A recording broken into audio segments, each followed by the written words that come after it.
نحمدہ ونصلی علی رسولہ الکریم اما بعد فاعوذ باللہ من الشیطان الرجیم بسم اللہ الرحمن الرحیم سامعین اکرام السلام علیکم ایاک نعبد و ایاک نستعین۔ آج بات کروں گی قرب قیامت کی چند نشانیوں میں سے ایک نشانی پر۔ قرب قیامت کی چند نشانیوں میں سے ایک نشانی یاجوج ماجوج کا ظہور ہے۔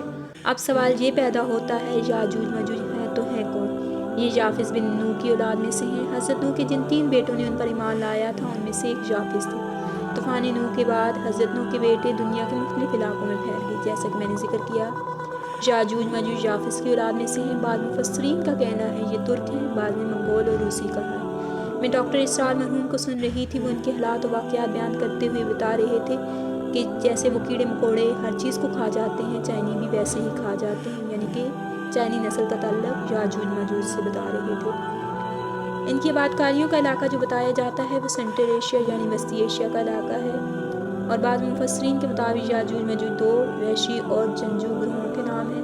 سورہ کاف کے اندر ان کے بارے میں تفصیلاً بیان کیا گیا ہے۔ یہ ایک عادل بادشاہ ذوالقرنین کے زمانے کی بات ہے، جب اس نے فتوحات کا سلسلہ شروع کیا تو ایک ایسی جگہ پر پہنچا جہاں سمندر کے اندر سورج غروب ہوتا تھا۔ اس نے وہاں پر ایک ایسی عجیب و غریب وحشی قوم کو پایا جو انتہا کی سرکش تھی، 2 پہاڑوں کے درمیان رہتی تھی اور وہاں کے لوگوں کو تنگ کرتی تھی، کسی کا حکم نہیں مانتی تھی، ہر طرف فساد برپا کیا ہوا تھا۔ وہاں کے باقی لوگ ان سے بہت تنگ تھے۔ لوگوں نے ذوالقرنین سے شکایت کی اور کہا، قالوا یا ذوالقرنین ان یاجوج و ماجوج مفسدون فی الارض فحال نجعل لك خرجا الى ان تجعل بیننا و بینہم سدا۔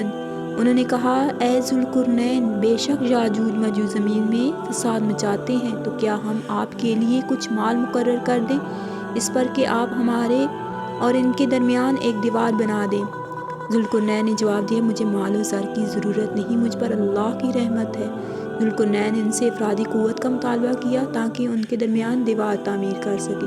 ذوالقرنین نے 2 پہاڑوں کے درمیان اتنی کھدائی کروائی کہ پانی نکل آیا تو پگھلا ہوا تانبا اور گارے سے پتھر جمائے اور لوہے کے تختے اوپر نیچے رکھ کر ان پر لکڑی اور کوئلہ بھر دیا اور پھر اس میں آگ لگا دی۔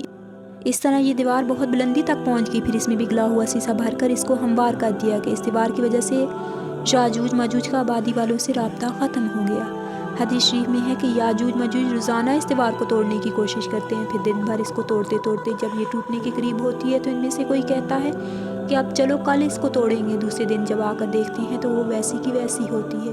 قرب قیامت میں وہ کہیں گے چلو انشاءاللہ اس کو کل توڑیں گے، تو انشاءاللہ کی برکت سے دوسرے دن وہ دیوار ٹوٹ جائے گی۔ دیوار ٹوٹنے کے بعد یاجوج ماجوج اس میں سے نکل پڑیں گے اور ہر طرف فتنہ اور فساد برپا کریں گے، پھر حضرت عیسیٰ کی دعا سے ان کے جسم میں کیڑے پڑ جائیں گے جس سے وہ ہلاک ہو جائیں گے۔ اگر دور حاضر کا تجزیہ کیا جائے تو قیامت کی نشانیاں بتدریج پوری ہوتی جا رہی ہیں، تاہم اللہ تعالی ہم سب کو تمام کبیرہ اور صغیرہ گناہوں سے محفوظ رکھے اور توبہ و استغفار کرنے کی توفیق عطا فرمائے۔ اس کے ساتھ مجھے اجازت دیجیے۔ وما علینا الا البلاغ المبین۔